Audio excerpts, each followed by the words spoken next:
E ó, tarde de comemoração do Atlético Mineiro, que jogaço! Esse jogo de ontem serviu como uma inspiração, na minha opinião, para todos os clubes do futebol brasileiro, que dá para jogar bonito, que dá para ter jogo bom, os dois times buscando o ataque, perdendo chances. Ó, eu vou jogar pra mesa primeiro, pra gente começar falando do jogo, porque vai ter polêmica. Mauro César já chegou aqui falando, não, Flamimimi, já me desafiou aí, me chamando de Flamimimi, e a hashtag já vai começar antes dele falar. Hashtag Flamimimi é hoje a hashtag do programa. Agora, Vamp, que jogaço, irmão. Que jogaço. É bom pra gente ver que o futebol brasileiro dá pra encantar a gente, dá pra gente gostar de ver jogo de futebol ainda. Boa tarde a todos, né? Muito bom. Os jogos da Supercopa do Brasil estão definidos como jogaço, né? A última edição entre Palmeiras e Flamengo também, acho que foi um dos melhores jogos. Não, acho que foi o melhor jogo da temporada. Dos últimos anos foi. Se você pegar a competição, Campeonato Brasileiro, também. se pegar o Campeonato Brasileiro, Copa do Brasil, última temporada, eu acho que foi o melhor jogo mesmo, foi esse. Foi disparado. E de novo, né, o Flamengo tendo a chance por 4 oportunidades, né? 4 match points. 4 match points. No ano passado, a mesma coisa. O Palmeiras teve, já foi diferente. O Palmeiras teve 2 vezes, né, amor? Sim. Tava com 2 pênaltis de vantagem. Então foi tudo. Eu gostei da partida, foi um jogo para começo de temporada, né? Saída com suas cavalarias. Você vê que o Stet faz no estadual, mas na hora do vamos ver, foi todo mundo para a arena. Por parte do Atlético Mineiro, o Alonso não joga mais. O Zarate. O Godinho ainda não estreou. O Godinho tá chegando e o Zarate estava machucado, né? Eu achei que o Zarate foi até sacado, não, foi machucado. Não estava nem, mas foi um belo jogo, sim. E aí a gente vai ter muita coisa pra falar. Vai, hoje vai ter polêmica pra caramba. E eu já vou começar, já que ele chegou hoje falando Flamimimi. Vamos lá. Também ganhou ontem o treinador que não inventou. É o treinador que não inventa, que chega, coloca o time dele, como o Vamp falou, a cavalaria. Porque, na boa, você tirar Bruno Henrique... Não. Mas você tirar o Bruno Henrique, que sentiu, pra botar o Diego Ribas... Isso mostra que ele deve estar acompanhando o futebol europeu da época que o Diego jogava no Fenerbahçe, na Juventus. Porque o Diego Ribas não é o jogador para substituir o Bruno Henrique. E outra, na minha opinião, já passando para ele. Quando você tira o Bruno Henrique e logo depois você tira o Arrascaeta, você perde o poder de decisão do Flamengo. Porque você tira os 2 jogadores que podem decidir. E aí, pecou, sai o Bruno Henrique para entrar o Diego, deu o azar de sofrer o gol logo depois. E aí depois o Flamengo, o Galo passa a jogar melhor. O que você tem a falar sobre o Flamimimi, que você já chegou empolgado hoje? Mauro César. Primeiro, daqui boa tarde a todos, especialmente para o presidente honorário da Flamimimi. Presidente e vice também. O vice é o Viga. Ele hoje é mais vice do que presidente. Ele é mais vice do que presidente. O vice combina mais com a Flamimimi. São 3 vices seguidos, né, do Flamengo, então a Flamimimi ela merece muito, porque ela deixou as suas digitais nos vices, né?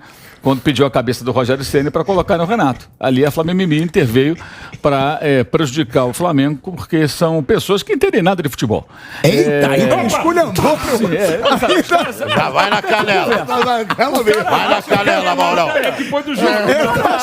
Eu gostei disso, eu não bati o pronto. Porque o Bruno Henrique tinha condições de continuar em campo. O cara estava morto. Não, eu falei que ele pediu para sair. Mas é o Diego substituindo o Bruno Henrique. Tinha que sair. O Arrascaeta, a mesma coisa. Até no videogame o jogador fica cansado, né? O jogador cansa, então não tem como. Aliás, na final do Mundial de Clubes que o Flamengo disputou, o Jesus tirou o Arrascaeta e o Everton Ribeiro. Tirou os 2, né? Diga-se de passagem, que também achei o exagero naquela ocasião. Mas por cansaço, porque chega uma hora que o jogador não consegue mais, né? Ainda mais no 3 da tarde foi o jogo lá. Eu também acho que o Diego não deveria ter entrado. Eu acho que entendo o que ele quis fazer, ele quis dar uma cadenciada no jogo, porque o jogo ia ficar um jogo de trocação ali. O Atlético foi pra cima. E se fosse a época do Renato, seria esse jogo lá e cá. E ele quis o quê? Dar uma acalmada. Só que, na visão do técnico, me parece, ele não percebeu, acho que ontem ele deve ter percebido, que o Diego de 2022 é diferente do Diego que ele viu muitas vezes na Europa. O Diego não consegue mais fazer esse papel. Então, um jogador que retém muito a bola, não consegue dar o ritmo que conseguiria dar em outros momentos da carreira. Acho que ele não é. Foi um erro dele de fato. Acho que ele cometeu 2 erros. Esse foi um, acho que tinha que entrar o Vitinho, nem o Pedro, nem o Marinho, que o Vitinho faria ali o papel de meio-campista e tem chegada, rapidez, chega no ataque. O Flamengo poderia ter vencido uma jogada dele. O Lázaro ia fazer o gol, mas o Arana chegou antes e interceptou. Agora, sobre mudanças, por exemplo, o Keno também saiu, pela mesma razão, não tinha mais condições. O Keno é o jogador mais decisivo do Atlético depois do Hulk, foi assim na temporada passada. E quem entrou acabou funcionando para marcar o gol da vitória. O Ademir entrou, cruzou a bola, o Vargas ganhou do Rodinei. O Rodinei também é outra lição. O Vampeta gostou do texto que eu fiz lá no UOL, né? Os 10 mandamentos, né? Que são as lições do Paulo Souza. Uma delas, o Rodinei ele vai jogar 90 minutos bem. Essa foi a 10ª, né? Nos acréscimos, ele vai entregar. Porque ele é muito fraco defensivamente. Ele nem sai do chão, né? É uma jogada que era para ele disputar com o Vargas. No mínimo, o Vargas não conseguiria ajeitar a bola para o Hulk. E falha também o Fabrício Bruno, que permite que o Hulk domine, faça o gol, não trava, estava a distância curta. O zagueiro tem que chegar ali e travar o atacante. Enfim, agora o jogo foi muito bom. São 2 times em estágios diferentes. O time do Mohamed ainda tem muito do time do Cuca, o que é natural. O Cuca entregou para o Mohamed um time campeão jogando bom futebol. E ele fala isso, né? Ele Exato. exalta isso. Né? Então, ele deu sequência. Agora, o Paulo Souza, ele tem que, entre aspas, inventar, porque ele tem que reconstruir um time que foi totalmente destruído. Né? E ontem ele foi muito bem na entrevista coletiva, exceto na omissão que é típica de técnicos brasileiros e que ele também ontem foi omisso, ao não determinar quem vai bater pênalti. Claro. Acho que isso aí é a função do técnico, em qualquer situação. Eu sempre critico os técnicos por isso e critico ele também agora. Por quê? Porque ele tem que dizer, que vai bater primeiro fulano, ciclano, beltrano. Então a história do Gabigol ter se omitido, de fato parece que se omitiu, porque se foram eles que resolveram, caberia o Gabigol falar, não, eu vou bater. Eu sou o batedor, o Hulk vai bater, depois sou eu. E não deixar o Vitinho. Se o Gabigol bate, e provavelmente faria o gol, o Gabigol não teve nenhum pênalti defendido por goleiro desde que chegou ao Flamengo. Ele bateu no travessão contra o Botafogo, até meio displicente, o jogo estava meio que ganho, e perdeu contra o Santos agora no final do ano passado. Mais de 90% de aproveitamento. Que foi na trave. Os goleiros geralmente nem acertam um canto quando ele bate. O último goleiro que defendeu um pênalti dele foi o César, que saiu agora do Flamengo. Ele no Santos, o César no Flamengo, o César pegou um pênalti dele. Curiosamente, foi justamente contra o Flamengo, no jogo do Maracanã. Então, eu acho que ele foi muito bem, exatamente do que ele falou depois do jogo. Com relação ao quê? A fome, a falta de capacidade de decisão. O Flamengo perde jogos que ele tem a chance de definir. Isso é culpa dos jogadores. Inclusive do Gabigol, que perdeu, que eu acho que é um jogador histórico do Flamengo, um grande ídolo, merece vários elogios, mas perdeu 2 gols no primeiro tempo, não se prontificou ali, não se apresentou para bater, que bateu foi o Vitinho, né? Agora, quem perde 4 pênaltis numa disputa dessa com chance de fechar, não tem que reclamar. Eu acho que reduzir a discussão do jogo ao Diego também eu acho exagero. Não acho que o Flamengo perdeu por causa do Diego, embora tenha sido uma substituição ruim. Acho que o Flamengo perdeu ali, porque perdeu o pênalti no final. E teve até, acho que o empate foi justo, mas eu acho que o Flamengo mereceu mais vencer se alguém tivesse que vencer do que o Atlético. Até pelo primeiro tempo. O primeiro tempo foi totalmente o Galo teve mais chances, o Flamengo jogou melhor, mas eu acho que chances assim, é muito igual, porque teve um lance, ainda estava 2-1, aos 24 do segundo tempo, que teve 3 oportunidades do Galo no mesmo jogada. Mas assim, o jogo foi demais, eu acho que é fundamental, como seria, independente do resultado, tem que o campeão, ainda mais um mega campeão como o Atlético, que, digamos, unificou o cinturão, já era campeão da Copa do Brasil, já era campeão do Brasileirão e agora campeão da Supercopa, tem mais é que fazer festa, mas sem crise em quem perde. Que era um absurdo fazer crise ano passado, no caso do Palmeiras, quando perdeu para o Flamengo, num jogaço também, que até foi melhor do que de ontem, né?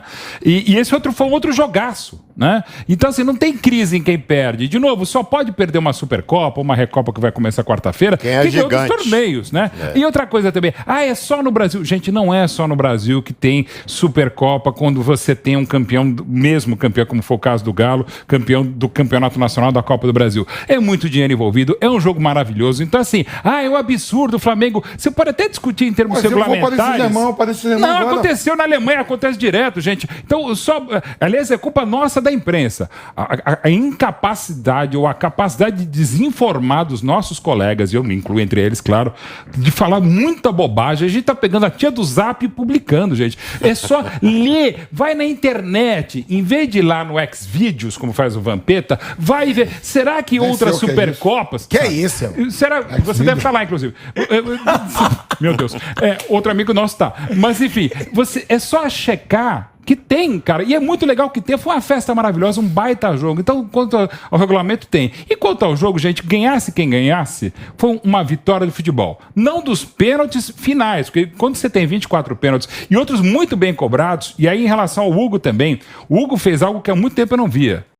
Mas não defendeu tanto. Ele acertou os 9 primeiros lados, gente. Assim, você pode discutir o primeiro gol, acho que era um gol defensável.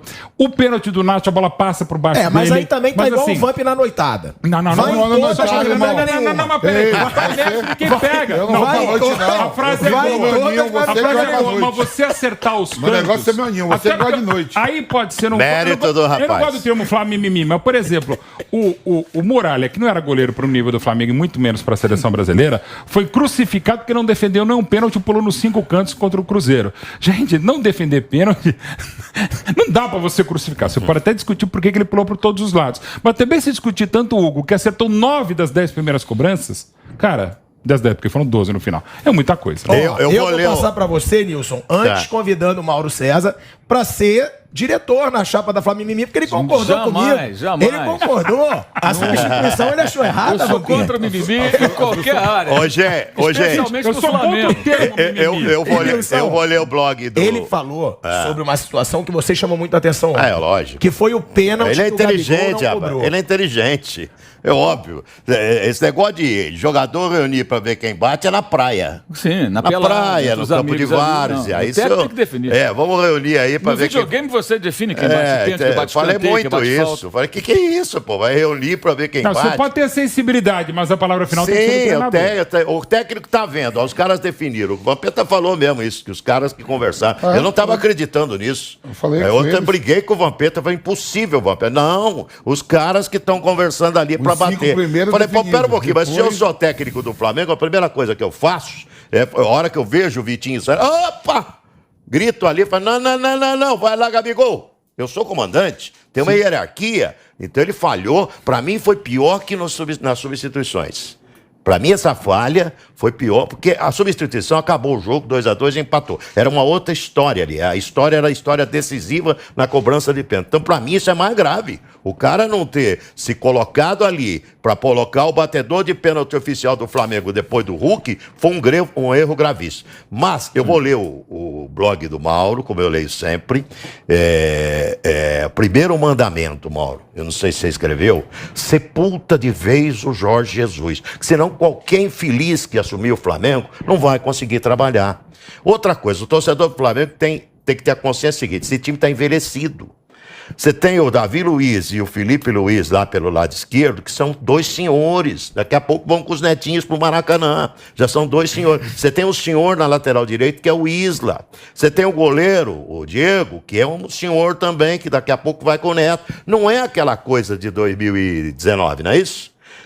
Aquele Flamengo, daquele período do Jorge Jesus, se voltar ao tal do Jorge Jesus, que deveria ser sepultado, no primeiro mandamento eu sepultaria o Jorge Jesus. Não, mas você vai matar o Jorge Jesus? Não, o Jesus bom, esse é aquele que ressuscitou. Esse não salva, esse não. Mas esse Jorge Jesus tem que sepultar. Mas você quer matá-lo? Não quero matar, tem que sepultar. Sepulta o cara ali e esquece o Jorge Jesus. Esquece. Não, faz um busto, talvez. Esquece, deixa o cara, deixa quem entrar trabalhar. Aquele mas ninguém falou ontem do Jorge Jesus. Não, mas todo o erro do treinador tá começo de temporada. E por que você que é vice-presidente da Mimimi, você é o vice. O presidente é o Viga. Ninguém é pior que o Viga. Aquele é o presidente da Mimimi. Flá Mimimi é Rodrigo Viga. Você é o vice. Você é o vice. Então, tem que entender isso. Aquele Flamengo, mesmo se voltasse o cidadão que deveria ser sepultado, o Jorge Jesus, não vai existir mais aquele Flamengo. Envelheceu 3 anos. Envelheceu. Não, envelheceu, mas então por que a diretoria renova com a geração de 85? Não sei. Isso tem que perguntar para a diretoria. Então, esperar que aquele time tenha o mesmo fôlego, o mesmo desempenho, a mesma condição física. O Flamengo estava morto no segundo tempo. O coitado do Davi Luiz, que ficou até o final, você viu uma imagem dele no final? Ele jogou eu falei, nossa, Madureira e... O cara não aguenta parar em campo. O cara não está aguentando parar em campo. Então, tem isso. O que o Atlético tem de diferente? O que você falou, a sede de vencer, que o Cuca... E a manutenção da ideia do Cuca Isso, também. O Cuca botou aquilo lá na cabeça dos caras. Vamos jogar até o fim com faca... O Atlético não é Mas não perdeu por pouco. Mesmo com essa faca do dente, não perdeu por pouco. O Flamengo teve 4 chances. Porque o Flamengo é um grande... Porque o Flamengo... Mesmo eles com faca nos dentes, 4 chances. O Vamp, que é um grande time, o Flamengo. Também não perdeu porque o outro... Não, o outro é um você falou, time. Com o desgaste do jogo no tempo normal, aos 90 minutos, tudo que acontece. O Davi Luiz, segundo jogo da temporada, ele jogou no meio de semana, entrou no jogo contra o Madureira lá, às 3 horas da tarde. E o Felipe Luiz, que estava morto? Também. Aí, com isso tudo, ainda assim o Flamengo teve 4 chances de botar a bola pra mas é dentro um do timaço. Botou E o acho que gol. aí tem uma diferença, assim, um técnico usou a base que ele herdou e não fez grandes mudanças para esse jogo especificamente. Acho que ele vai fazer mais adiante. E o outro não tinha como aproveitar nada, porque não sobrou nada para ele do ano passado. Ele tem que fazer mudanças. Agora, se termina 2-1 com o passe do Lázaro, gol do Bruno Henrique, né, aí o cara é genial. Porque ele pôs o Lázaro na posição que não é dele. Meteu um bolão. Já tinha jogado Em um com minuto, ele. deu uma bola Primeira bola maravilhosa. que ele pegou, Meteu ele fez um o bolão. passe e surgiu o gol da virada. Então, assim, a análise não pode ser muito assim, não pode ser resultadista. Acho que o jogo foi muito equilibrado, qualquer um poderia ter vencido, tanto tempo normal como nos pênaltis. Eu acho que, considerando de onde os dois times partiram no começo do trabalho de cada técnico, eu acho que o Flamengo mostrou uma evolução. Esse Flamengo de ontem, jogando como ontem, teria mais chance de ganhar a Libertadores do que aquele do Renato Gaúcho. Isso não tem a menor dúvida. O time de Sem ontem dúvida, sim. teria, poderia não ganhar, mas teria chances maiores, porque é um time que tem o mínimo de organização, que não havia naquele time de antes. Então o Paulo Souza está pegando lá do zero, lá de baixo. E eu acho que... É do zero, Maurão. Eu acho que é do zero. O Renato destruiu o time do Flamengo. Agora, quando chega agora um momento em que ele vai publicamente, eu gosto disso, e deixa claro, falou várias vezes, humildade, esquecer o que ganharam no passado, Perfeito. Falta de fome, etc. O Davi Luiz já falou isso na temporada lá passada do jogo com o quando terminou, Santos. né? Quando ele fala isso publicamente, eu acho que tem que ser assim, cabe à diretoria dar respaldo. A diretoria que, diante de algumas pressões, nem tanto de jogadores, mas de outros personagens, mimizentos lá do CT. Não, admito Mas- que você fale assim do Thiago Não foi ele. Asmar. São os do vice-presidente. CT. Agora não sou eu. É o São vice-presidente. os mimimis internos. Sei lá, os diretores. Lá do Ninho do Urubu. Não seguraram a onda do Senna e mandaram Menininho. embora. Então, contratar o cara, tem que bancar o cara. Se algum jogador ficar de beicinho, tem que Porque bancar. se não bancar, sabe o que acontece? Mais um se torna refém das estrelas do Flamengo. Esse é outro problema.